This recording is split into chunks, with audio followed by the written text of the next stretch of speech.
Heart attack आ गया gym करते करते।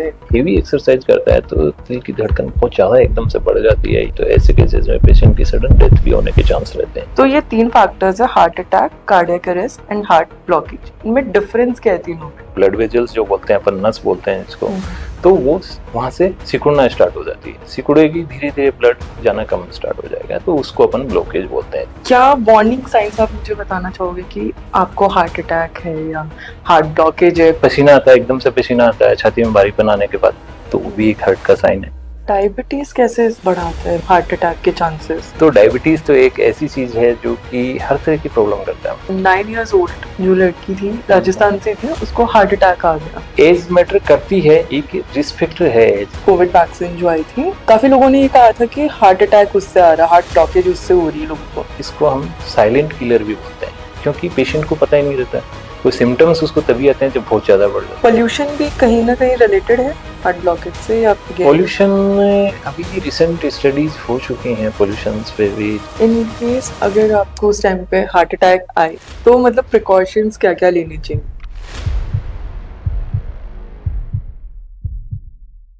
नमस्कार, झलको इंडिया पे आपका स्वागत है। मैं आपकी होस्ट रुचिका गिल। आज की निरोगी काया सीरीज के गेस्ट है डॉक्टर संजीव चौधरी, जो एक कार्डियोलॉजिस्ट है, जिनसे आज हमने बातचीत करी हार्ट डिजीज से रिलेवेंट। बहुत सी इंफॉर्मेशन उन्होंने हार्ट अटैक के बारे में हमें बताई। जैसे कि हम सब देखते हैं हमारे आस पड़ोस में बहुत से लोगों को हार्ट अटैक आ रहे हैं। मैं चाहूंगी ये एपिसोड आप अपने परिवार के साथ जरूर देखें और अपने दोस्तों को जरूर शेयर करें। झलको presents Nirogi Kaya show. Sir, as a cardiologist आपका जर्नी के बारे में कुछ बताइए। कहाँ से आपकी शुरुआत हुई, किसने आपको इंस्पायर किया डॉक्टर बनने के लिए? डॉक्टर बनने के लिए एक्चुअली पहले तो 10th के बाद ऐसे कोई डिसाइडेड नहीं था कि मुझे डॉक्टर बनना है या कुछ है। एक्चुअली पेरेंट्स की तरफ से थोड़ा सा ये था कि वो चाहते थे कि डॉक्टर बने। एक्चुअली फैमिली फिजिशियन था, तो उनको दिखाने जाते थे तो उनको लगता था कि हमारा बेटा भी इस तरह डॉक्टर बने कभी, तो उनकी इच्छा थी। ऐसे मैं दोनों में इंटरेस्टेड था, इंजीनियरिंग में भी था और इसमें भी, मेडिकल में भी। तो उनकी इच्छा थी, तो मैंने बायोलॉजी लिया उसके बाद 10th के बाद। और फिर धीरे धीरे जैसे एमबीबीएस में मैं सिलेक्ट हो गया, एमबीबीएस किया। एमबीबीएस के बाद में फिर धीरे धीरे करते एमडी हो गया। फिर उसके बाद में सोचा है कि थोड़ा सा इंटरेस्टेड था मैं कि कार्डियोलॉजी में स्पेसिफिकली इंटरेस्टेड इसलिए था। एक्चुअली जब एमडी के टाइम में तैयारी कर रहा था तो मुझे लगा कि कई बार पेशेंट्स आते थे, हार्ट अटैक के पेशेंट आ रहे हैं, हर तरह के पेशेंट आ रहे हैं, पर कार्डियोलॉजी का एक ऐसा था कि हम कुछ भी ट्रीटमेंट वगैरह जैसे भी करते थे तो उसका रिस्पॉन्स तुरंत मिलता था हमारे को। हार्ट अटैक का पेशेंट आया, हमने थ्रोम्बोलाइसिस किया, उसका अंदर थक्का बना हुआ है, क्लोट बना हुआ है हार्ट में, हार्ट की जो नस है उसमें, और हमने थ्रोम्बोलाइसिस किया तो तुरंत ईसीजी में चेंजेस मिलेंगे, पेशेंट को रिलीफ मिलता था। तो इस तरह का लगा, तो मुझे फिर मैं ज्यादा इंटरेस्टेड हो गया इस ब्रांच में, इसलिए इसके बाद मैंने कार्डियोलॉजी सिलेक्ट किया और कार्डियोलॉजी मैंने कंप्लीट की मेरी। और मैंने एमबीबीएस मैंने किया था सीपीएम ऑल इंडिया कोटा से, सीपीएमटी से, कर्नाटक से। एमडी और डीएम मैंने किया है एसएमएस मेडिकल कॉलेज जयपुर से। तो सर, एज आपने कहा you are an interventional cardiologist. Yes ma'am. तो इसमें भी कोई टाइप है या all the cardiologist are same? Actually India के पर्सपेक्टिव में मोस्ट ऑफ द कार्डियोलॉजिस्ट होते हैं वो इंटरवेंशनल होते हैं। बाहर के जो आउटसाइड जैसे यूरोप है और यूएसए है, वहाँ पे थोड़ा सा डिफरेंस होता है कि नॉन इंटरवेंशनल और इंटरवेंशनल। जो कार्डियोलॉजी डीएम कार्डियोलॉजी करी है वो मैक्सिमम इंटरवेंशनल कार्डियोलॉजिस्ट है इंडिया में, और जो एज ए फिजिशियन है जैसे इको कर लेते हैं, ईसीजी सारी चीजें देख लेते हैं, वो अपने आगे लगाते हैं नॉन इंटरवेंशनल कार्डियोलॉजिस्ट, क्योंकि वो इंटरवेंशन नहीं करते इनवेजिव। कार्डियोलॉजी को कैसे डिफाइन करोगे एक कॉमन पर्सन को? कार्डियोलॉजिस्ट एक तरह से मतलब कि हृदय रोग विशेषज्ञ जो अपन जिसको बोलते हैं, और कोई भी पेशेंट आता है जैसे चेस्ट पेन का है या फिर उसको सांस में दिक्कत हो रही है चलने फिरने में, इस तरह का पेशेंट है या कुछ भी है, तो कार्डियोलॉजिस्ट आता है तो उसकी पहले हिस्ट्री लेता है, हिस्ट्री के बारे में क्या है, किस तरह का है चेस्ट पेन जो भी है, छाती में दर्द हो रहा है कि कार्डियक है कि या फिर नॉन कार्डियक है, और बाकी और भी क्या दिक्कत है, पेशेंट का कोलेस्ट्रॉल ज्यादा है क्या है। तो उस तरह की इन्वेस्टिगेशन पहले हम कराते हैं, जैसे कार्डियोलॉजिस्ट कराता है, ईसीजी है और ब्लड कोलेस्ट्रॉल लेवल है, शुगर है, रैंडम ब्लड शुगर जिसको अपन बोलते हैं डायबिटीज के लिए, और साथ में हिस्ट्री में हम पूछते हैं कि पेशेंट को बीपी है, डायबिटीज है, सारी चीजें। उसके बाद में बाकी स्पेशल इन्वेस्टिगेशन जैसे हम करते हैं पेशेंट को अकॉर्डिंग टू कि पेशेंट को रिक्वायर है कि नहीं है, जैसे टीएमटी है इको है, और इसके अलावा भी जैसे अगर पेशेंट को जरूरत ही है तो फिर एंजियोग्राफी भी हम करते हैं। एंजियोग्राफी में कुछ ब्लॉकेज आए तो स्टेंटिंग वगैरह करते हैं। उसके बाद में पेशेंट को एडवाइस किया जाता है लाइफस्टाइल मॉडिफिकेशन है, क्या मेडिसिन लेनी है, क्या प्रिकॉशंस उसको लेने हैं, तो ये सारी चीजें कार्डियोलॉजिस्ट करता है। क्या वार्निंग साइंस आप मुझे बताना चाहोगे कि आपको हार्ट अटैक है या हार्ट ब्लॉकेज है, कुछ भी, मतलब इस कुछ तो वार्निंग साइन दिखाते होंगे हम लोग, जिससे हाँ, पता चलता है इन चीजों को। हाँ डेफिनेटली वार्निंग साइंस होते हैं। मोस्ट ऑफ द पेशेंट्स में होते हैं, बहुत कम पेशेंट्स होते हैं जिनमें अपने को पता नहीं लगता। कभी कभी जिसको अपन बोलते हैं साइलेंट अटैक आया पेशेंट को, तो वो तब होता है जब पेशेंट कभी कभार आ जाता है बाय मिस्टेक स्क्रीनिंग के लिए या कुछ ऐसे ही जांच कराने के लिए, किसी के साथ आ गया तो वो भी चाहता है कि मैं भी कुछ इन्वेस्टिगेशन या मेरी जांच भी कराना चाहता हूँ कि मुझे कुछ नहीं हो। और वैसे केसेज में अपन जैसे ईसीजी करते हैं तो ईसीजी में पता लगता है कि उसके चेंजेस हैं, और जो अभी रिसेंटली नहीं है, पेशेंट को कोई कंप्लेन नहीं हुई। तो ऐसे पेशेंट वो होते हैं जैसे डायबिटीज वाले पेशेंट होते हैं। तो डायबिटीज वाले पेशेंट्स में ये चीज कॉमन होती है कि कभी कभी पेशेंट को पता नहीं लगता, उसको चेस्ट पेन हो रहता है पर डायबिटीज की वजह से पता नहीं लगता है। तो ऐसे पेशेंट्स में होता है, या फिर फीमेल्स में भी कभी कभी ऐसा होता है कि उनमें पता नहीं लगता है कि चेस्ट पेन हुआ है या नहीं हुआ है। जैसे एपिगेस्ट्रिक मतलब कि अपना एब्डोमेन में पेन हुआ या एपिगेस्ट्रिक रीजन में पेन हुआ और पता नहीं लगा कि उन्होंने लगा कि गैस का दर्द है, या थोड़ी देर होके रह गया। उसके बाद में डायबिटीज के पेशेंट को डायबिटीज भी है तो बहुत ज्यादा देर दर्द नहीं हुआ और उन्होंने उसको इग्नोर कर दिया। तो ऐसे केसेस में जब ईसीजी करते हैं तो पता लगता है, और इको करते हैं तो दिल की पंपिंग वगैरह सब कम रहती है, तो पता लगता है कि उसको हार्ट अटैक आया है पहले का। और बाकी अगर जैसे किसी को अपन नॉर्मल आदमी जैसे है, किसी को कोई रिस्क फैक्टर नहीं है, ये सब नहीं है, और पेशेंट आता है ओपीडी में दिखाने के लिए आता है, तो उसमें जो साइंस हम देखते हैं, साइंस और सिम्टम्स की बात करें अपन, तो उसमें हम देखते हैं कि पेशेंट को छाती में भारीपन होता है, चलने में होता है यूजुअली। इनिशियल जो स्टेज होती है उसमें चलने में होता है। तो चलने में अगर भारीपन हो रहा है, जैसे पहले आदमी आराम से नॉर्मली चल सकता था, 1 से 2 मंजिल आराम से जा सकता है, पर अभी उसको दिक्कत हो रही है रिसेंटली। और दूसरी चीज है कि जैसे पसीना आता है, एकदम से पसीना आता है छाती में भारीपन आने के बाद, तो वो भी एक हार्ट का साइन है। तीसरी चीज है कि सांस फूलता है, चलने पे सांस फूलता है पूरा, तो वो भी एक है। और चौथी चीज अगर अपन माने तो जो छाती में दर्द होता है वो कभी कभी क्या है, बहुत बहुत बार हाथ में, दोनों अपने हाथों में भी जा सकता है, या फिर कभी गले में भी जाता है। तो वो डेफिनेटिव साइन होता है कि मोस्ट लाइकली उसको पेशेंट को हार्ट की प्रॉब्लम है। उस टाइम पे हाँ, आपके पास आना जरूरी है। आना बहुत जरूरी है। उस टाइम पेशेंट को मतलब एज ए कार्डियोलॉजिस्ट या किसी डॉक्टर को एक बार इनिशियली दिखाना ही चाहिए। तो जो भी इन्वेस्टिगेशन हो, प्रिस्क्रिप्शन है, वो सारे कराएं, ये सारी चीजें कराएं। तो हार्ट अटैक अलग चीज है और ब्लॉकेज एक अलग चीज है। ब्लॉकेज अपन किसी भी, जैसे दिल की नस है जिसमें ब्लॉकेज है, 30% है, 40% भी हो सकता है, 50%, 70, 80, कितना भी हो सकता है। हार्ट अटैक वो कंडीशन होती है जिसमें पेशेंट को इतना ब्लॉकेज हो गया है कि कभी कभी जैसे हार्ट अटैक आ गया तो 100% रहता है, कभी कभी 90% है, 95% है, 90। तो थोड़ा सा भी वो चलता है तो उसको पेन होता है, ये होता है, तब भी उसको हार्ट अटैक रहता है। तो उसके लिए अपन एंजाइम्स करते हैं, एंजाइम्स में ट्रोपोनिन हम उसको बोलते हैं, तो वो भी एलिवेटेड है, वो भी एक तरह का हार्ट अटैक है। जैसे आपने बोला हार्ट ब्लॉकेज, तो आप हार्ट ब्लॉकेज को कैसे डायग्नोस करते हो? टेस्ट होते हैं या फिर you have to go with something else? Heart attack भी 3 तरह का होता है, जिसको हम बोलते हैं कि एक को स्टेमी बोलते हैं जिसमें 100% बंद हो जाती है नस जो हार्ट की। एक को बोलते हैं एनस्टेमी, जिसमें जो हार्ट की जो मार्कर्स होते हैं, कुछ स्पेसिफिकली हम मार्कर बोलते हैं जिसे कार्डियक ट्रोपोनिन्स बोलते हैं उनको, तो वो एलिवेटेड हो जाते हैं, बढ़ जाते हैं, क्योंकि सप्लाई नहीं जा रही मिडल को, सप्लाई नहीं जा रही, तो उसका जो सप्लाई नहीं जा रही तो वो डैमेज हो जाती है, डैमेज हो जाती है तो वो एंजाइम्स रिलीज होते हैं वहां से। तो वो होता है एनस्टेमी बोलते हैं उसको हम। एक होता है कि अनस्टेबल एंजाइना, जो भी रिसेंटली अभी दर्द होने लगा उसको, और कंटिन्यूअसली जैसे ही थोड़ा बहुत चलता है तो दर्द होता है, तो उसको भी हम हार्ट अटैक में काउंट करते हैं। पर वैसे केसेज में 100% नस ब्लॉकेज नहीं मिलती, वैसे केसेज में हो सकता है 80% और 90% ब्लॉकेज। विद 80 और 90% सर्वाइवल के चांसेस होते हैं लोगों के ब्लॉकेज? सर्वाइवल तो अपन ऐसे डिफाइन नहीं कर सकते। सर्वाइवल तो डिपेंड करता है कि अपन ने जैसे इन्वेस्टिगेशन करे, ईसीजी करा, इको करा, टीएमटी अगर रिक्वायर है तो करा, अपन ने एंजियोग्राफी करा, एंजियोग्राफी में कितना ब्लॉकेज है, क्या है, इको में कितनी दिल की पंपिंग है, कम है, मतलब नॉर्मल है, तो उन सब बहुत सारे फैक्टर्स है। फिर पेशेंट को क्या है, रिस्क फैक्टर क्या क्या है, पेशेंट को डायबिटीज है, हाइपरटेंशन है, और कोई कोमोर्बिडिटी है, एज कितनी है पेशेंट की, वो सारी चीजें हैं, बहुत सारी चीजें हैं। उस पर पेशेंट की लाइफ और कितना मतलब की है कि कितनी रिस्क ज्यादा है, वो सारी डिपेंड उस पर करती है। डायबिटीज कैसे इसे बढ़ाता है, मतलब हार्ट अटैक के चांसेस बढ़ाता है या नहीं बढ़ाता? तो ये तो बहुत ही मतलब कि मैं बोलूँ तो डायबिटीज तो एक ऐसी चीज है जो कि हर तरह की प्रॉब्लम करता है, मतलब पूरी आप बॉडी में, मतलब पूरी सारी बॉडी में, प्रॉब्लम्स की हाँ जड़ हर डायबिटीज है। हाँ हर ऑर्गन को अफेक्ट करता है। आप लीजिए जैसे हार्ट को ले लीजिए, हार्ट में ब्लॉकेज बढ़ाने के बहुत ज़्यादा चांस होते हैं, क्योंकि जो डायबिटीज़ है, डायबिटीज़ में क्या होता है कि अपने ब्लड का जो लेवल है उसमें ग्लूकोज बढ़ा हुआ रहता है, ग्लूकोज बढ़ा हुआ तो उसके साथ में और भी डिजीज है, पेशेंट को ओबेसिटी भी रहती है, उसके साथ साथ कोलेस्ट्रॉल भी बढ़ा हुआ रहता है। वो सारा सारा कोलेस्ट्रॉल जो हार्ट की जो नसें हैं उनमें जमा होना चालू हो जाता है, कैल्शियम भी डिपोजिट होना स्टार्ट हो जाता है। तो उन सब की वजह से जो हार्ट की जो नसें हैं उनमें नैरोइंग हो जाती है, मतलब एक तरह से सिकुड़ जाती है वहां से, तो वहां से ब्लड फ्लो कम जाता है धीरे धीरे, तो ये ब्लॉकेज बढ़ा देता है। पर ये सब में नहीं होता है, ये उन लोगों में होता है जिनमें डायबिटीज है पर कंट्रोल नहीं है, अनकंट्रोल्ड है, या तो रेगुलर दवाई नहीं ले रहे हैं, तो अंडर ले रहे हैं, मतलब बहुत कम दवाई चल रही है उनको, रेगुलर एक्सरसाइज नहीं कर रहे, किसी भी चीज पे ध्यान नहीं दे रहे, वो सारी चीजें होती है, तो बहुत ज्यादा चांस होते हैं कि कॉम्प्लिकेशन होंगे। ये जैसे हार्ट ब्लॉकेज है, इसके रीजन क्या होते हैं?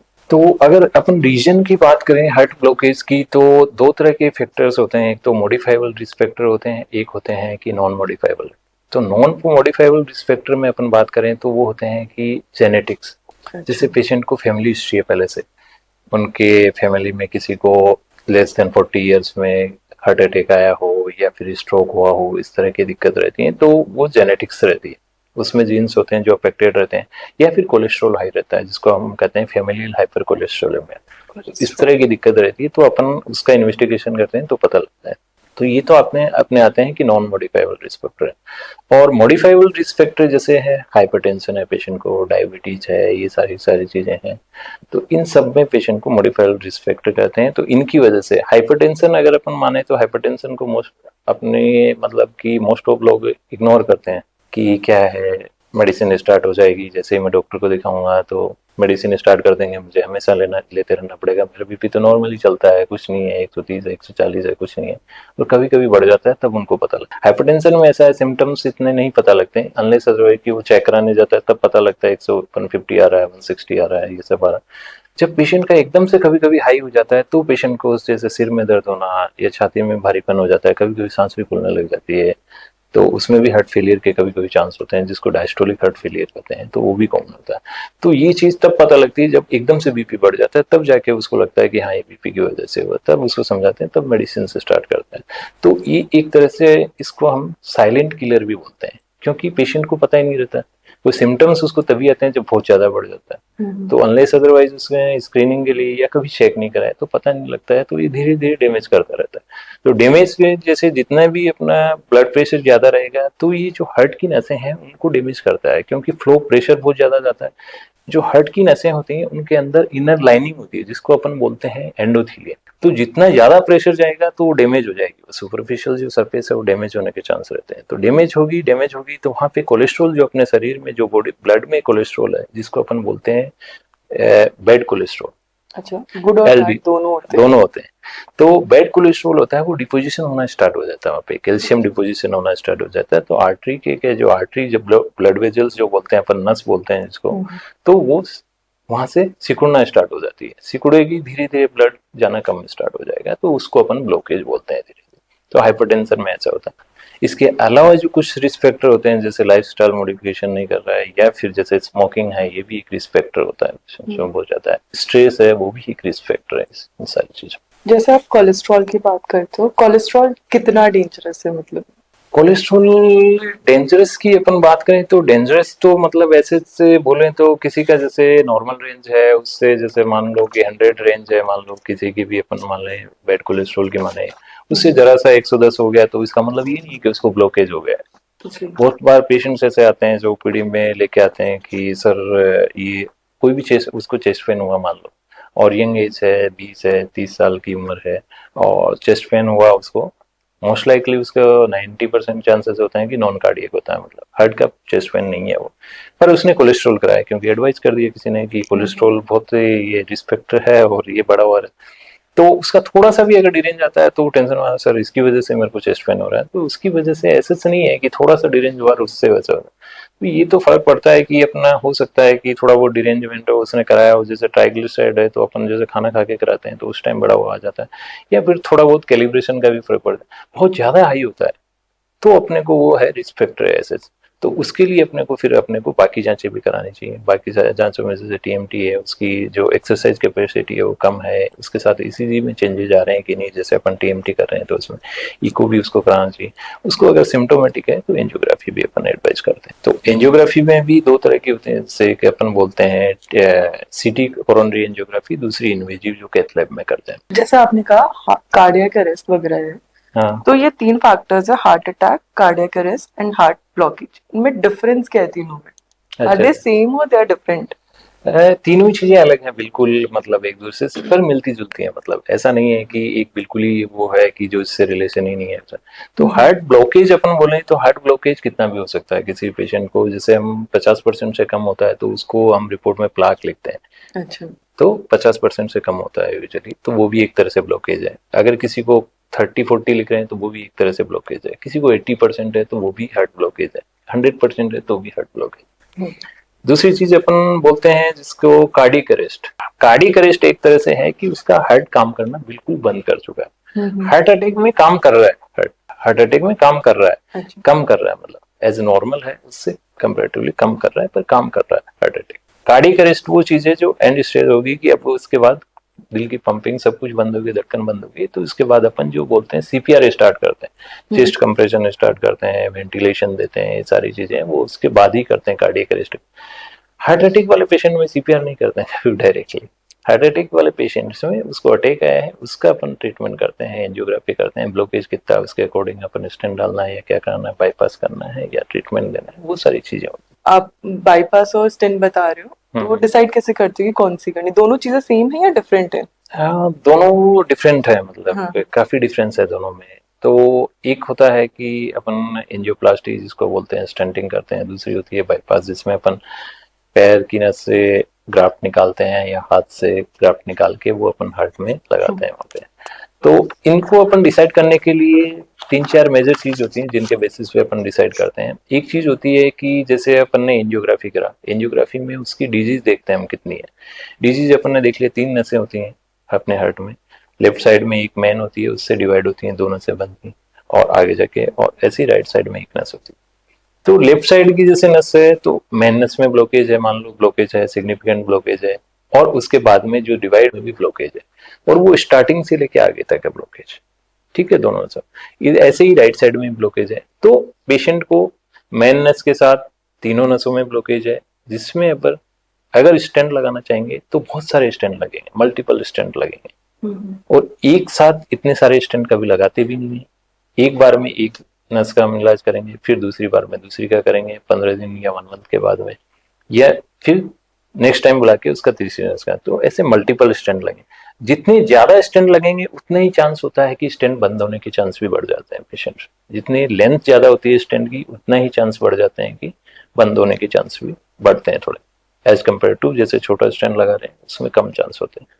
कम ब्लॉकेज है, मतलब मतलब कि लेंथ कम है ब्लॉकेज की, तो कम चांस होते हैं कि फ्यूचर में जितना ज्यादा होगा उतना चांस बढ़ जाते हैं। तो मल्टीपल स्टेंट है, तो ऐसे केसेस में फिर हम बाईपास के लिए प्रेफरेंस करते हैं। एक चीज तो ये होती है। दूसरी चीज होती है कि पेशेंट को डायबिटीज है, तो उसको भी प्रेफरेंस देते हैं कि उसके फ्यूचर में रिस्क ज्यादा होती है, स्टेंट बंद होने के चांस थोड़े ज्यादा होते हैं as compare to normal population. तो उसको भी हम एडवाइस करते हैं कि बाईपास करा सके। पर अगर बात करें रिसेंट में जो पहले के कंपैरिजन में आज के टाइम में जो एंजियोप्लास्टी है वो बहुत एडवांस हो चुकी है। एडवांस कैसे? एडवांस में अगर अपन बात करें तो पहले के टाइम में स्टेंट लगाते थे, उससे पहले जैसे इमेजिंग वगैरह है जो अभी है। पहले के टाइम में जो और थी, जैसे कि पेशेंट को कैल्शियम भी है साथ में, उसमें जो नस है दिल की उसमें कैल्शियम है, उसको अपन कैसे हटाएं, वो सारी चीजें पहले थी पर उतनी नहीं थी। जैसे आज के टाइम में रोटाब्लेशन है, वो पहले भी था, पर उसके साथ साथ इंट्रावेस्कुलर लिथोट्रिप्सी है जिसमें बैलून से अपन उसमें रेडिएशन जाती है और उसके थ्रू वो एनर्जी डिलीवर करती है, उससे वो कैल्शियम ब्रेक हो जाता है और स्टेंट अच्छे से एक्सपांड होता है। तो जो इमेजिंग है, इमेजिंग से हम पहले डिजीज कितनी है उस पेशेंट में, उसमें जो आगे की साइड कैथेटर होता है, कैथेटर में आगे की साइड कैमरा होता है, उसके थ्रू अंदर जाते हैं हम नस के, उसको देखते हैं अंदर से नस कैसी है, मतलब कितना ब्लॉकेज है, उससे एग्जैक्टली पता लगता है कितनी लेंथ तक है, कितने साइज का स्टेंट अपने को लगाना है, वो सारी लगाने के बाद फिर से अपन चेक कर सकते हैं स्टेंट के अंदर से कि कितना स्टेंट एक्सपांड हुआ है। पूरा एक्सपांड नहीं हुआ तो दोबारा ब्लॉकेज होने के चांस बढ़ते हैं, तो एक्सपांड नहीं हुआ तो हम बैलून ले जाके फिर से एक्सपांड करते हैं। तो ये इमेजिंग टेक्निक ये सारी इतनी एडवांस हो गई हैं, तो अपन जो एंजियोप्लास्टी की सक्सेस रेट है वो काफी ज्यादा बढ़ गई है। इसके साथ साथ जो एंटी प्लेटलेट जो हम ब्लड थिनिंग मेडिकेशन देते हैं वो भी इतनी स्ट्रॉन्ग आ चुकी हैं अभी कि बहुत कम चांस होते हैं स्टेंट थ्रोम्बोसिस या जो दो फ्यूचर में दोबारा स्टेंट की बंद होने के चांस।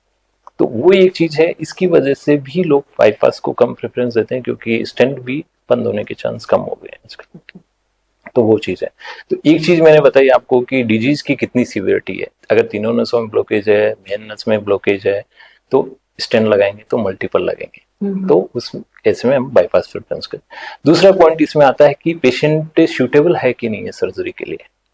वो हम डिसाइड करते हैं कि हम सर्जन के पास भेज दिया, सर्जन ने डिसाइड किया कि पेशेंट बहुत ओल्ड एज है, मान लो 80 है, 90 ईयर एज है, तो उसको वेंटिलेटर पे लेना पड़ता है। जब भी बाईपास सर्जरी करते हैं तो रिकवरी होने के कम चांस होते हैं। तो बहुत ओल्ड एज है पेशेंट और बहुत ज्यादा ऐसा चलता फिरता भी नहीं है, इतना भी नहीं है कि बहुत ज्यादा काम ये सब करते हैं, तो वैसे केसेज में सूटेबल नहीं है मान लो सर्जरी के लिए। या फिर बहुत ही ओबेसिटी है पेशेंट को, तो वैसे पेशेंट्स में भी वेंटिलेटर से रिकवरी होने में बहुत डिफिकल्ट होता है टाइम। तो ओबेसिटी रहती है तो वैसे पेशेंट्स को भी प्रेफरेंस होता है कि स्टेंट के थ्रू काम चलेगा। तो हम सर्जन के पास भेजते हैं, वो अनफिट करते हैं कि फिट नहीं है सर्जरी के लिए, तो बहुत ज्यादा ओबेस है पेशेंट, या फिर पेशेंट के लंग्स हैं वो बहुत ही मतलब कि ठीक नहीं है, मतलब रिकवरी होने के चांस कम रहते हैं। लंग्स डैमेज है, सीओपीडी है, क्रोनिक स्मोकर है बहुत टाइम से, या फिर पहले से वो डैमेज है, ट्यूबरकुलोसिस पहले हुआ है या कुछ हुआ है, तो लंग्स डैमेज है पहले से, तो उतने एफिशिएंट नहीं है कि वो रिकवरी हो जाए पेशेंट। तो वैसे केसेस में सर्जिकली अनफिट होता है पेशेंट। तो उसमें भेजने के बाद भी सर्जन को बाईपास प्रेफरेंस नहीं देता, वो वापस कार्डियोलॉजिस्ट के पास भेजता है कि आप इसमें स्टेंटिंग करो तो ठीक है, ज्यादा बेटर, क्योंकि रिकवरी होने के बहुत कम चांस होता है वैसे पेशेंट। तो स्टेंटिंग से पेशेंट का जितना काम चले उतना चल सकता। तीसरी चीज होती है कि जैसे ये क्या सर्जरी जो अपन मतलब कि करते हैं, तो कुछ पेशेंट्स होते हैं कि जैसे उसमें पूरा ओपन हार्ट करते हैं, मतलब कि पूरा ओपन करते हैं अपन, और पेशेंट डर जाता है बहुत ज्यादा कि मैं नहीं कराना चाहता है, मुझे कोई दिक्कत नहीं है, स्टेंट ही लगा दो आप। तो वो भी होता है कि पेशेंट डिनाई कर दिया कि वो चाहता ही नहीं, सर्जरी कराना ही नहीं चाहता। तो वैसे केसेस में फिर लास्ट ऑप्शन होता है कि आप स्टेंट आप जितने एक का करो, दो का करो, जितने स्टेंट लगे वो लगा दीजिए आप। चौथी चीज होती है कि जो सर्जरी अपन कर रहे हैं उसमें ग्राफ्ट लगाते हैं, तो उसके लिए जो अपनी दिल की नसें होती हैं उनका जो डिस्टल पार्ट होता है वहां पे वो ग्राफ्ट लगते हैं, मिड से डिस्टल की तरफ। तो वहां से आगे की नस है वो नॉर्मल होनी चाहिए एटलीस्ट। अगर उसमें भी बीमारी है तो ग्राफ्ट भी लगा देंगे तो वो तो फ्लो तो जाएगा ही नहीं उसमें आगे। तो अगर उसमें ग्राफ्ट लगने के लिए जगह नहीं है, मान लो पूरी में ही डिजीज है, शुरू से लेके एंड तक ही डिजीज है, तो उसमें ग्राफ्ट ही नहीं लगेगा, तो फिर उसमें कोई उपाय नहीं है कि आप सर्जरी करने का कोई बेनिफिट नहीं है। आप सर्जरी के लिए रेफर भी कर दोगे तो कोई बेनिफिट नहीं है। तो वैसे केसेस में या तो हम मेडिकेशन पे रखते हैं कि मैक्सिमम जितनी मेडिसिन पे पेशेंट का काम चल जाए उतना, या फिर ऐसा जैसे कि मेन ये नस है जिसमें बहुत ज्यादा एरिया को सप्लाई करती है, वैसी नस में स्टेंट लगा देता है। ओबेसिटी एक फैक्टर जो आपने बताया, मतलब इसमें एज मैटर नहीं करती, हार्ट अटैक या हार्ट फेलियर जो भी कहते हैं उसमें एज मैटर नहीं करती। एज मैटर करती है, एक रिस्क फैक्टर है एज, अपन बोले तो एज, बट अगर पेशेंट को रिस्क फैक्टर बहुत सारे हैं तो फिर एज का इतना मतलब वो नहीं है, जैसे यंग में भी हो सकता है। अभी जैसे रिसेंट में मैंने न्यूज में सुना था 9 इयर्स ओल्ड जो लड़की थी, राजस्थान से थी, उसको हार्ट अटैक आ गया। तो उसका अपन ये कह सकते हैं कि 9 ईयर में हार्ट अटैक आना तो बहुत ही अनलाइकली है कि 9 ईयर में। उसके अलावा बहुत सारे ऐसे फैक्टर होते हैं जिसके कारण सडन डेथ हो जाती है। हाइट, वेट या बॉडी स्ट्रक्चर भी डिपेंड करता है, मतलब हाइट का बहुत ज्यादा डिफरेंस नहीं है। अगर बॉडी मास इंडेक्स बहुत ज्यादा है, जैसे एक नॉर्मल रेंज है उससे ज्यादा है, तो जो ओबेस पेशेंट होते हैं उनमें ज्यादा होता है हमेशा, तो वो एक तरह से रिस्क फैक्टर है, वो मानते हैं अपन। जैसे हम कंसिडर करते हैं ओबेसिटी जिसको आदमी या औरत को है, वो कोलेस्ट्रॉल कंसिडर होगा उसके अंदर। हाँ, ओबेसिटी है तो चांस है कि कोलेस्ट्रॉल हाई चांस है कि कोलेस्ट्रॉल है, उसका बैड कोलेस्ट्रॉल है, हो सकता है ज्यादा ही होगा मोस्ट प्रोबेबली, और जो गुड कोलेस्ट्रॉल है वो कम ही रहेगा हाँ चांस है, और जो टोटल कोलेस्ट्रॉल है वो भी काफी ज्यादा रहेगा, क्योंकि ओबेसिटी वाले पेशेंट में बहुत कॉमन है ये चीज। तो एक आइडियल एज क्या है चेक कराने की, मतलब एक रेगुलर चेकअप, जैसे हम कहते हैं ना, हम रेगुलर बॉडी चेकअप करा ले जिसमें पता चल जाए हमारी कुछ कमी है नहीं है, तो एक आइडियल एज क्या कंसिडर करते हैं? एक्चुअली जो गाइडलाइंस में है वो तो ये है कि बोलते हैं कि जैसे आफ्टर 20 है एक बार स्क्रीनिंग करवा लेनी चाहिए, हम्म, और नहीं तो जैसे 40 के बाद तो एक बार चेक करवाना करानी ही चाहिए, चाहिए। मतलब उसके बाद रेगुलरली चेक करा 6 मंथ से 1 ईयर से चेक कराते रहना चाहिए। और हम्म, उसमें भी आप कराओ, क्या कराना है हार्ट के हिसाब से आप चाहते हो तो क्या क्या चीज करानी है उसमें आपको करानी है। रूटीन इन्वेस्टिगेशन तो आप करा रहे हो, उसके अलावा आपको कराना है टोटल कोलेस्ट्रॉल, जो लिपिड प्रोफाइल जो अपन बोलते हैं वो, हम्म। शुगर के टेस्ट आप करवाइए उसमें, और इसके साथ एक ईसीजी और इको और टीएमटी आप करा अच्छा, सकते ये हैं सारे आफ्टर टेस्ट 40। करवाइए। आफ्टर 40 मतलब अच्छा, बिफोर ये 40 सारे आफ्टर अगर 40?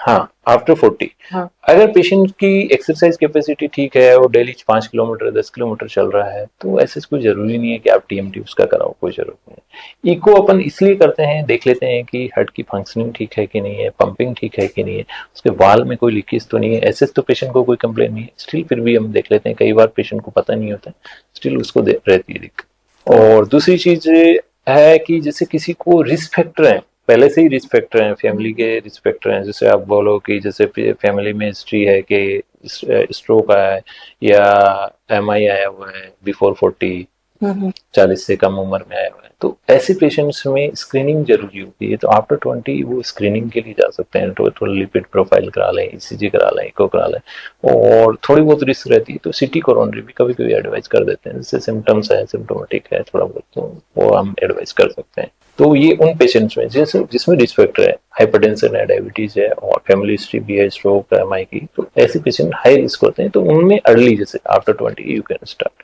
जो लोग जिम एक्सरसाइजेस करते हैं और जो लोग वॉक करते हैं, both are in the same criteria, या फिर जो एक्सरसाइज जो डेली वॉक कर रहे हैं उनको हार्ट रिस्क कम रहता है, और जो जिमिंग वाले, क्योंकि बहुत सारे जिम केसेस आए ना, हार्ट अटैक आ गया जिम करते करते। ऐसा तो स्टडीज में ऐसे तो नहीं मानते हैं कि ऐसी भी कोई प्रूवन चीज नहीं है कि जिम करेगा तो हार्ट अटैक आने के चांस हाँ। रहेंगे, और एक्सरसाइज जैसे कि मॉर्निंग वॉक कर रहा है तो उससे नहीं आएंगे, ऐसा कुछ है नहीं कि जैसे स्टडीज में जितने भी स्टडीज है ऐसा कुछ नहीं है। वो उन चीज में जैसे जिम करने गए हैं तो थोड़ा हैवी एक्सरसाइज हो जाती है, ओके। पर इस तरह की एक्सरसाइज ऐसा नहीं है कि सब में ही दिक्कत आएगी, या किसी किसी को ऐसा रहता है, उसका कभी स्क्रीनिंग नहीं हुआ, कभी उन्होंने दिखाया नहीं डॉक्टर को, उसमें ऐसा है कि जैसे मैंने अभी भी थोड़ी देर पहले बात करी थी कि एक तरह की डिजीज होती है हाइपरट्रोपिक ऑब्स्ट्रक्टिव कार्डियोमायोपैथी, हाँ। तो ऐसे केसेस में हेवी एक्सरसाइज करता है तो दिल की धड़कन बहुत ज्यादा एकदम से बढ़ जाती है, या उसको चक्कर आते हैं, बेहोश हो जाता है पेशेंट, वापस होश में भी आ जाता है, तो उसको सिंकोप बोलते हैं। तो ऐसे सिम्टम्स वैसे पेशेंट्स में आते हैं, धड़कन एकदम से बढ़ गई जैसे वेंट्रिकुलर टेकीकार्डिया, वेंट्रिकुलर, तो ऐसे केसेस में पेशेंट की सडन डेथ भी होने के चांस रहते हैं।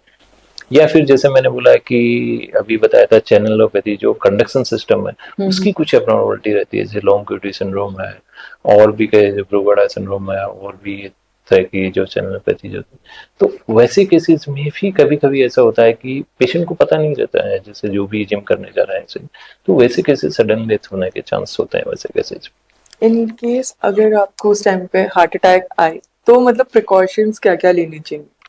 अगर उस टाइम हार्ट अटैक आया, चेस्ट पेन हुआ या कुछ हुआ, तो तुरंत आप इमिडिएटली डॉक्टर को दिखाओ, नियर बाद में जो भी डॉक्टर है वहाँ पे चाहिए, उसके बाद में जो भी है वो प्रेस्क्राइब है, ईसीजी तो एटलीस्ट करानी है, उसमें कुछ चेंजेस हैं या सिग्निफिकेंट चेंजेस हैं तो तुरंत पास में जो भी है कार्डियोलॉजिस्ट है वहाँ दिखाएं, और वहाँ से भी अभी पता लगा कि हार्ट अटैक ही है तो तुरंत अपने जो एंजियोप्लास्टी वाली कैथ लैब वाली जैसा हॉस्पिटल है तो वहाँ शिफ्ट करें। तो इसमें भी टाइम पीरियड बहुत इंपॉर्टेंट होता है कि टाइम लाइन, कितना टाइम में क्या क्या हो रहा है? हाँ वो क्या हो गया, दूसरा है कि कितना जल्दी उन्होंने ट्रीटमेंट स्टार्ट किया है, वो अच्छा। बहुत इंपॉर्टेंट है इसमें। जैसे इन केस किसी की सिचुएशन ऐसा है, हॉस्पिटल बहुत दूर है, एम्बुलेंस नहीं आ रही है, तो तब क्या सपोर्ट मिलना चाहिए? हाँ हाँ, ये बहुत ही कॉमन है, मतलब जो जितना भी डिले मैक्सिमम होता है वो इंडिया में जो कॉमन डिले है वो ट्रांसपोर्ट डिले ही है। हाँ। पेशेंट को पता लग गया कि है हर्ट की वजह से दर्द हो रहा है, ये सब है, एम्बुलेंस को भी कॉल किया, एम्बुलेंस भी आ गई है, पर ट्रांसपोर्ट डिले में इतना हॉस्पिटल दूर है, पहुंचने में बहुत टाइम लग रहा है, मतलब 2 घंटे हो रहे हैं, 3 घंटे वेस्ट हो रहे हैं, तो वो टाइम डिले है, वो टाइम जितना निकलता है उतनी हर्ट की मसल्स डैमेज होती रहती है, क्योंकि सप्लाई नहीं जा रही आगे। तो जो ब्लॉकेज है 100% हो गया, उसकी वजह से अटैक आ गया, आगे ब्लड सप्लाई नहीं जा रही, तो जितना टाइम डिले होता है उतना डैमेज होता रहता है। तो जो गोल्डन पीरियड जो बोलते हैं हम, शुरू के 4 आवर्स बोले जाते हैं, अप टू 12 आवर्स भी मतलब कि विंडो पीरियड में काउंट होता है। अप टू 12 आवर्स तक भी पेशेंट पहुंच जाता है तो एंजियोग्राफी हो जाती है, उसके बाद में अगर सिग्निफिकेंट ब्लॉकेज है तो एंजियोप्लास्टी होती है। पर शुरू के अगर हम माने कि 90 मिनट से 2 आवर के बीच का वो बहुत ही इंपॉर्टेंट टाइम होता है, अगर उसमें पेशेंट पहुंचता है तो उसकी रिकवरी होने के बहुत ज्यादा चांस होता है एज कम्पेयर टू अदर्स। तो जो सीपीआर है, हार्ट स्टिमुलेशन और heart support machine and all जो भी है, इनका इनकी जरूरत कब पड़ती है, मतलब? सीपीआर की तो जैसे अपन ने पहले भी बात करी थी कि जैसे पेशेंट को कार्डियक अरेस्ट हो गया, सडनली पेशेंट की धड़कन थी वो एकदम से बंद हो गई, काम करना बंद कर दिया हार्ट ने, तो उस टाइम अपन चेस्ट कंप्रेशन देते हैं और साथ में वेंटिलेशन सिक्योर करते हैं, तो उसको तो अपन बोलते हैं सीपीआर। और दूसरी चीज आपने बोला कि हार्ट स्टिमुलेशन, तो हार्ट स्टिमुलेशन एक तरह का ये होता है कि जिसमें अपन पेशेंट की धड़कन कम हो गई मान लो, एक सिग्निफिकेंट जो होती है जैसे नॉर्मली है 60 टू 100 के बीच में होती है, 60 से कम हो गई, 50 है तो ठीक है, कोई दिक्कत नहीं है। अगर पर उसको सिम्टम्स आ रहे हैं, जैसे चक्कर आ रहे हैं, बेहोशी आ रही है, तो इस तरह की अगर दिक्कत होगी तो वैसे केसेस में हम पेसमेकर लगाते हैं। पेसमेकर 2 तरह के होते हैं, टेम्पररी और परमानेंट। तो उसको हम बोलते हैं, उस पेसमेकर से वायर जाता है, एक वायर के थ्रू हम हार्ट के चैम्बर में वहां भेजते हैं उस वायर को, वो स्टिमुलेट करता है, स्टिमुलेट करके उससे हार्ट की जो धड़कन है वो जनरेट होती रहती है, तो उसको बोलते हैं heart stimulation. Normal chest pain और एक हार्ट अटैक का चेस्ट पेन जो होता है, उसमें क्या डिफरेंस है? मतलब हम कैसे मतलब आइडेंटिफाई करें कि अच्छा अभी हार्ट अटैक आया हमें, या फिर ऐसे नॉर्मल गैस्ट्रिक चेस्ट पेन चल रहा है, या कुछ और? कभी कभी और भी दर्द होते हैं, हाँ तो हाँ हाँ उसमें कैसे डिफरेंशिएट करेंगे इनके बीच में? हाँ, ये भी बहुत कॉमन क्वेश्चन है कि गैस का दर्द है या चेस्ट पेन, जो मैंने पहले भी अपन डिस्कस कर चुके हैं इस चीज पे कि चेस्ट पेन जो होता है, अगर पेशेंट बता रहा है कि मेरे को एग्जैक्टली पिन पॉइंट कर दे कि यहाँ पे हो रहा है, उंगली लगा के बताए, दबाने से भी ऐसे दर्द है, तो वो तो कभी अच्छे हार्ट का बहुत ही रेयर है चांस की वो। इस तरह का दर्द है कि चेस्ट पेन उसको हो रहा है, चलने में हो रहा है चेस्ट पेन, छाती में भारीपन आता है चलने में, चांस है, ज्यादा चांस है कि हार्ट का दर्द। इस तरह का दर्द है कि उसको पहले कभी नहीं हुआ, फर्स्ट टाइम ऐसा हुआ उसको दर्द, और इतना सीवियर है, काफी सीवियर चेस्ट पेन हो रहा है, तो वो चांस है कि वो हार्ट का है। अच्छा। इस तरह का पेन हो रहा है कि पेन के साथ पेशेंट को स्वेटिंग भी हो रहा है, धड़कन भी तेज हो रही है बहुत ज्यादा, तो इस तरह का दर्द है तो आप मानो कि हार्ट की दिक्कत है पेशेंट को। या फिर चेस्ट पेन हो रहा है, साथ में दोनों बाजुओं में भी जा रहा है, या फिर गले तक भी आ रहा है इस तरह का दर्द, तो वो भी हार्ट का दर्द। या फिर कभी कभी ऐसा भी होता है कि पेशेंट को खाना खाने के बाद दर्द होता है, तो उसको हम बोलते हैं पोस्ट प्रांडियल एंजाइना, तो वो भी एक हार्ट का सिम्टम्स है। जैसे हार्ट अटैक है, हार्ट ब्लॉकेज है, हार्ट ब्लॉकेज रिवर्सिबल भी है या फिर वी कांट रिवर्स इट? ये है तो है ही। रिवर्सिबल की बात अपन करें तो रिवर्सिबल में ऐसा है कि अगर अपन किसी को हार्ट ब्लॉकेज है, उसको बता दिए कि इतना ब्लॉकेज है, वो चाहता है कि मैं कुछ नहीं कराना चाहता है, मेडिसिन पे पेशेंट को हम रखते हैं मान लो, तो उससे रिवर्स नहीं होता है वो कभी भी। ऐसा नहीं है कि आपको ब्लॉकेज 80% है वो 50% हो जाएगा, 30% हो जाएगा, आप मेडिसिन लेते रहिए, ऐसा तो वैसा चांस नहीं होता कभी भी। उसको आगे प्रोग्रेशन नहीं होगा उसका कि बहुत बढ़ेगा नहीं, अगर आप मेडिसिन रेगुलर ले रहे हो, आप बीपी कंट्रोल कर रहे हो, शुगर कंट्रोल कर रहे हो, आप रेगुलर एक्सरसाइज कर रहे हो, आप बैलेंस डाइट ले रहे हो, ये सारी चीजें कर रहे हो, तो बहुत कम चांस रहेंगे कि वो बढ़ेगा आगे।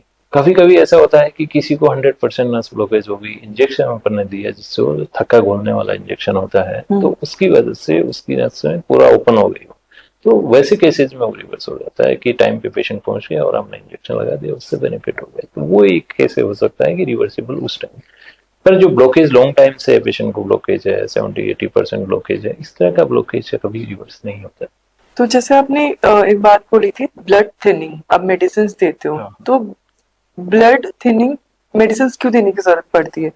थिक ब्लड क्लॉट ज्यादा बनाते हैं, ये रीजन है या और कुछ? हाँ, थिक ब्लड जो होता है उसमें चांस ज्यादा होते हैं, और ब्लड थिनिंग मेडिकेशन इसलिए देनी जरूरी होती है कि थक्का जैसे पहले भी किसी को बना है, मान लो अटैक आया है, तो उसमें प्रोन है वो पेशेंट मोर की ओके। फ्यूचर में भी हो सकता है ऐसे, तो उसको प्रिवेंट करने के लिए कि नेक्स्ट टाइम नहीं बने उसमें इस तरह का धक्का। कोविड वैक्सीन जो आई थी, काफी लोगों ने ये कहा था कि हार्ट अटैक उससे आ रहा, हार्ट ब्लॉकेज उससे हो रही है लोगों को।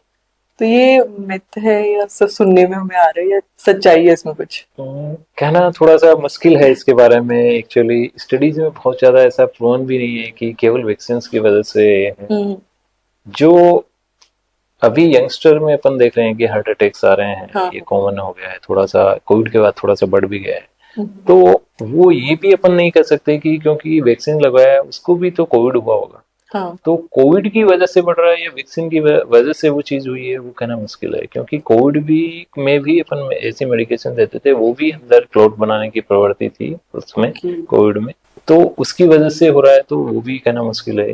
तो ये कहना थोड़ा सा मुश्किल है कि वैक्सीन की वजह से ही हुआ है ऐसा। तो ये काफी लोगों ने बोला था कि हम वैक्सीन नहीं लगवाएंगे, हार्ट अटैक आ जाएगा। नहीं, ऐसा कहना मुश्किल है क्योंकि स्टडीज में ऐसा प्रूवन नहीं है। अगर इस तरह का ही होता तो फिर वैक्सीन ही क्यों लगाते लोग। स्मोकिंग और अल्कोहल एक फैक्टर कंसिडर करा जाता है कि ये हार्ट ब्लॉकेज का है, और स्ट्रेस भी somewhere it is there, but pollution भी कहीं ना कहीं रिलेटेड है हार्ट ब्लॉकेज से, या फिर इट्स पोल्यूशन में अभी रिसेंट स्टडीज हो चुकी हैं, पोल्यूशन पे भी, जो भी पोल्यूशन है वो भी एक रिस्क फैक्टर है।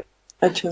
उतना नहीं है जितना कि स्मोकिंग अपन मानते हैं, बाकी और चीजें हैं, डायबिटीज, हाइपरटेंशन, जितना उतना नहीं है डायरेक्ट कोरिलेशन, पर कहीं ना कहीं इफेक्ट करता है ये भी पोल्यूशन। ऐसे जैसे पोल्यूशन है जिसमें छोटे छोटे पार्टिकल्स होते हैं, जिन्हें माइन्यूट पार्टिकल्स बोलते हैं, वो लंग्स में जाते हैं, लंग्स में जाके ब्लड में भी जा सकते हैं। जाने के बाद में वो सारे जो हार्ट की जो नसें हैं वहाँ जाके वहाँ पे भी वो इन्फ्लामेशन जो हम बोलते हैं, इनर लाइनिंग है, उसको डैमेज कर सकते हैं। डैमेज करेंगे तो वो आगे जाके फिर वहीं पे कोलेस्ट्रॉल जो पोजीशन स्टार्ट हो जाता है, उसको अपन बोलते हैं एथेरोस्क्लेरोसिस। मतलब वहाँ पे जो हार्ट का है ब्लॉकेज स्टार्ट हो गया है एक तरह से। तो पोल्यूशन भी कहीं ना कहीं पार्ट है, मतलब कि एक तरह से इंडिपेंडेंटली बहुत बड़ा रिस्क फैक्टर तो नहीं मान सकते, पर रिस्क फैक्टर है ऐसे। मतलब एक हेल्दी लाइफस्टाइल फॉलो करनी, जिसको एज अ हार्ट पेशेंट, कोई हार्ट ब्लॉकेज का पेशेंट है, तो उसको किन चीजों का ध्यान रखना चाहिए? बेसिकली डाइट और एक्सरसाइज। हाँ, ये सारी चीजें तो हैं। सबसे इम्पोर्टेंट चीजें तो ये है कि जैसे मेडिसिन उसको दिए तो वो टाइम टू टाइम ले, रेगुलर चेकअप कराएं, जो भी मंथली 2 मंथ या 3 मंथ से जब भी करा रहे हैं रेगुलर चेकअप कराएं। दूसरा है लाइफस्टाइल मॉडिफिकेशन। लाइफस्टाइल मॉडिफिकेशन में पेशेंट्स को डाइट किस तरह की लेनी है, बैलेंस डाइट लेनी है, सारी चीजें, फ्रूट्स वेजिटेबल्स लेने हैं, साथ में ड्राई फ्रूट्स भी ले सकते हैं, जैसे अखरोट है, बादाम, ये चीजें खा सकते हैं। इसके अलावा लाइफस्टाइल मॉडिफिकेशन में अपना आता है कि स्मोकिंग वगैरह कर रहा है तो उसको स्टॉप करें। स्मोकिंग बहुत ही इंपॉर्टेंट रिस्क फैक्टर है।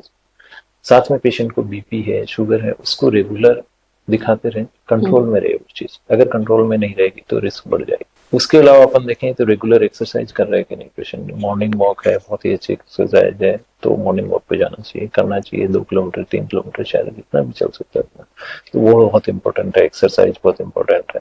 और इसके अलावा खान पान का स्पेशली ध्यान रखें कि बाहर की चीजें अवॉइड करें। बहुत इंपॉर्टेंट चीज है कि बाहर की चीजें हैं, बर्गर, पिज्जा है या कचौड़ी, इस तरह के जो किस तरह के ऑयल में वो बना रहे हैं, जो भी है ये चीजें, तो वो अवॉइड करें। बहुत ही इंपॉर्टेंट है वो चीज। वेजिटेरियन और नॉन वेजिटेरियन, वीगन, इनका भी कोई इफेक्ट है, या ये भी जस्ट लोग बोल रहे हैं, सिर्फ बोलना चाह रहे हैं कि नहीं आप वेजिटेरियन रहो, नॉन वेजिटेरियन रहो, नहीं वीगन बन जाओ? नहीं नहीं, ऐसा कोई बनने से ऐसा नहीं होता। जैसे पेशेंट को किसी को पहले से ही रिस्क फैक्टर है तो वो बन भी गया तब भी उसमें रिस्क फैक्टर तो पहले से ही है, तो वो सारी चीजें अगर ठीक नहीं करेंगे तब भी उसको चांस तो रहते हैं। पर स्पेशली जैसे अपन बोलते हैं कि एग है, एग तो मतलब कि जो लोग खाते हैं वो तो मानते हैं कि वेजिटेरियन है, जो नहीं खाते हैं वो कहते हैं कि नॉन वेज है। पर एग एज ए सेफ है, मतलब ऐसे कोई इश्यू नहीं है बहुत ज्यादा। अंदर का येलो पार्ट हटा के अपन खा सकते हैं, तो उसमें प्रोटीन्स रहता है। अंदर का पार्ट, येलो वाला पार्ट भी खा सकते हैं, पर उसमें कोलेस्ट्रॉल वो बहुत ज्यादा मात्रा में होता है, तो उसको अवॉइड करें तो ज्यादा ठीक है ऐसे। और इसके अलावा अपन देखें तो चिकन है, मटन है। मटन थोड़ा सा ये होता है कि उसमें थोड़ी सी फैट की मतलब बहुत ज्यादा होती है थोड़ी, तो वो थोड़ा सा रिस्की होता है as compare to other.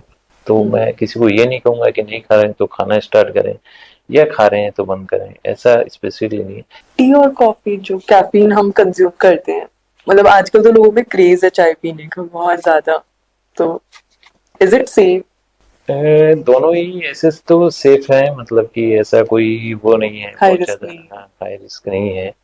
But जैसे टी के साथ अपन शुगर बहुत ज़्यादा डाल के ले रहे हैं, ये सारी चीज़ें हैं, पहले से पेशेंट डायबिटिक है, वो शुगर लेता जा रहा है, ये सारी चीज़ें, हम्म।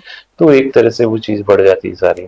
और कॉफ़ी में भी black coffee as compare to ठीक मानता है बाकी ओल से, हम्म। कि वो कंपेरेटिवली एंटीऑक्सीडेंट और कई सारे इफेक्ट उसके ठीक रहते हैं, वेट रिडक्शन में भी हेल्प रहती है, वो सारी चीज़ें हैं, तो उसके थोड़े बेनिफिट आते हैं। नुकसान थोड़ा सा ये होता है कि लंबे टाइम से कॉफ़ी ले रहे हैं, मतलब दिन में 2 बार 3 बार ऐसा है, तो कैफीन शरीर में रहता है, उसकी वजह से धड़कन कभी कभी थोड़ी बढ़ सकती है, अच्छा। ये एक चांस होते हैं जिसको हम बोलते हैं पाल्पिटेशन से।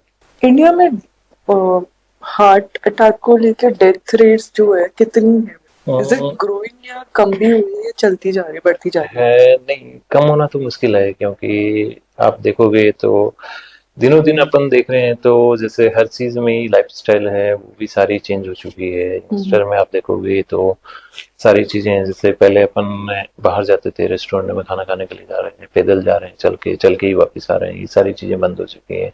स्विगी है, जोमेटो है, बैठे बैठे ऑर्डर कर दिया, आ गया, खा लिया, बस ठीक है, ये सारी चीजें हैं, तो एक तरह से सीडेंटरी लाइफ स्टाइल हो गई ये चीजें, तो ये बहुत ज्यादा है, ये कॉमन हो गई ये चीजें, स्मोकिंग है बहुत ज्यादा है, और बाकी सारे रिस्पेक्टर भी बढ़ रहे हैं एज कम्पेयर टू, कि कम नहीं हो रहे हैं, रिस्पेक्टर तो बढ़ रहे हैं, डायबिटीज है, हाइपरटेंशन है, बहुत सारी चीजें जो कि बढ़ी हुई हैं पहले से, तो ये चीज बढ़ेगी एज कम्पेयर टू, ऐसा नहीं है कि कम हो रही, बढ़ ही रही है चीजें सारी। और एग्जैक्ट डेटा तो कहना मुश्किल है, पर अराउंड 28 to 30% जो डेथ है वो मोस्ट लाइकली हार्ट की वजह से हो, जितनी भी टोटल डेथ अपन माने तो उसमें 28 to 30% कुछ। तो कोई 5 major warning signs heart attack के जो हमें पहले से ध्यान रखने चाहिए, मतलब चीज को लेकर relevant, तो ऐसे कौन से 5 वार्निंग साइंस है हमारे लिए? तो वार्निंग साइन तो स्पेसिफिकली जैसे अपन बताएं कि अपने फैमिली में किसी को हिस्ट्री है, फैमिली हिस्ट्री है, जो अपन डिस्कस भी कर चुके हैं पहले से, स्ट्रोक की हिस्ट्री है या फिर पहले अटैक है, इस तरह की कोई हिस्ट्री है, तो ऐसे में अपन स्क्रीनिंग स्टार्ट कर दें, जैसे कि जाके कोलेस्ट्रॉल चेक करा लिया, ईसीजी करा लिया, इको करा लिया, ये रूटीन एक इन्वेस्टिगेशन, शुगर चेक करा लिया, ये सारी रेगुलर हम एक्सरसाइज करें, ये करें, वेट मैनेजमेंट करें, तो जो वार्निंग साइन में ये एक रिस्क फैक्टर है, तो आप स्क्रीनिंग के लिए जाएं, टेस्ट कराएं आफ्टर 20 एटलीस्ट, और आफ्टर 40 तो करानी ही करानी, एक चीज। दूसरी चीज है वार्निंग साइन है, पेशेंट जैसे नॉर्मल है, नॉर्मल लाइफ चल रही है, सब चल रहा है, पर सडनली जैसे आज स्टार्ट हुआ, कल हुआ, छाती में भारीपन आने लग गया, थोड़ा सा लंबा चलते हैं, थोड़ा सा हैवी वर्क करते हैं, भारीपन आने लग गया छाती में, तो वो एक वार्निंग साइन है कि हार्ट की प्रॉब्लम, चांस है, 100% नहीं पर चांस है, चांस है। तीसरी चीज है कि पेशेंट को चलने में सांस फूलने लग गया, कि चलने में ही सांस फूलने लग गया, या सीढ़ियां चढ़ते हैं, पहले आराम से कर पा रहे थे एक्टिविटी, और अब वो चीज नहीं कर पा रहे हैं, वो सीढ़ियां जैसे एक मंजिल से दूसरी मंजिल पे जाते हैं तो उनका सांस फूल रहा है, तो वो सारी उसमें भी अपन ये एक तरह से वार्निंग साइन। या फिर आजकल में ऐसा दर्द हो रहा है पेशेंट को कि छाती में थोड़ी देर के लिए दर्द होता है, हाथों में भी जाता है, दोनों तरफ जाता है, या एक साइड जाता है, या फिर जबड़े में आता है, तो ये भी एक तरह से वार्निंग साइन है पेशेंट को। और पांचवी चीज अपन माने तो पेशेंट को एकदम से पसीना आता है, घबराहट होती है, थोड़ी देर के लिए छाती में दर्द होता है, वो भी एक तरह से वार्निंग साइन। और 5 का ध्यान रखना पड़ेगा। हाँ, ये चीज से बहुत ही मतलब ये है कि स्पेसिफिकली ज्यादा चांस है कि हार्ट की दिक्कत है उसको, अदरवाइज नहीं होता। तो आप कुछ लोगों को एडवाइस करना चाहेंगे हार्ट रिलेवेंट कि क्या ध्यान रखा जाए, क्या नहीं रखा जाए? हार्ट रिलेवेंट जैसे अपन ने ये सारी चीजें डिस्कस करी हैं, तो इन सब में जैसे मैंने वार्निंग साइन बताए हैं कि जैसे पहले कुछ नहीं होता था, छाती में भारीपन है, या फिर चलने में सांस फूल रहा है एकदम से, या फिर एकदम से पसीना आ रहा है, घबराहट हो रही है, सारी चीजें, तो ये सब चीजें हो तो एक तो डॉक्टर को आप दिखाएं, चाहे नियर बाय कोई भी हो, फिजिशियन हो या किसी तरह का, एक बार दिखा के इनिशियल इन्वेस्टिगेशन कराएं, या जो भी रिलेवेंट हो ये सारी चीजें करें। दूसरा है कि हेल्दी लाइफस्टाइल अपनाएं, मतलब लाइफस्टाइल जो मॉडिफिकेशन है, आपका वेट ज़्यादा है तो वेट रिडक्शन करें, स्मोकिंग आप कर रहे हैं तो उसको अवॉइड करें, कैसे भी करके मतलब ट्राई करें, धीरे धीरे करके कम कर सकते हैं, ये सारी चीज़ें हैं। आपको कोलेस्ट्रॉल बहुत ज़्यादा है तो उसकी मेडिकेशन अगर डॉक्टर ने स्टार्ट करी है तो वो कंटिन्यू आप लीजिए। ये सारे लाइफस्टाइल में मॉडिफिकेशन में आप एक बैलेंस डाइट लीजिए आप, मतलब कि जिसमें अभी अपन ने डिस्कस करा है कि फ्रूट्स हैं, वेजिटेबल्स हैं, ड्राई फ्रूट्स हैं, ये सारी चीज़ें आप उसमें इन्वॉल्व करो, ये सारी चीज़ें आप लीजिए। तो ये बहुत इंपॉर्टेंट है और सबसे इम्पोर्टेंट है कि आप रेगुलर एक्सरसाइज करें। लोगों के पास टाइम नहीं है कि किसी को एक्सरसाइज भी करें। हम ओपीडी में भी एडवाइस करते हैं कि आप कम से कम 2 किलोमीटर 3 किलोमीटर चलिए या जो भी एक्सरसाइज आप कर सकते हैं। सर टाइम नहीं मिलता, हमें जल्दी जाना है, ये करना है रूटीन। तो टाइम का ये है कि अगर खुद के लिए आप 30 मिनट्स भी नहीं निकाल सकते तो फिर बहुत डिफिकल्ट है, कैसे manage. Thank you for watching. आज का एपिसोड कैसा लगा हमें कमेंट में जरूर बताइएगा। जो सवाल हमसे छूट गए हैं उनके बारे में भी हमें बताइए ताकि हम आगे ध्यान रखें। झलको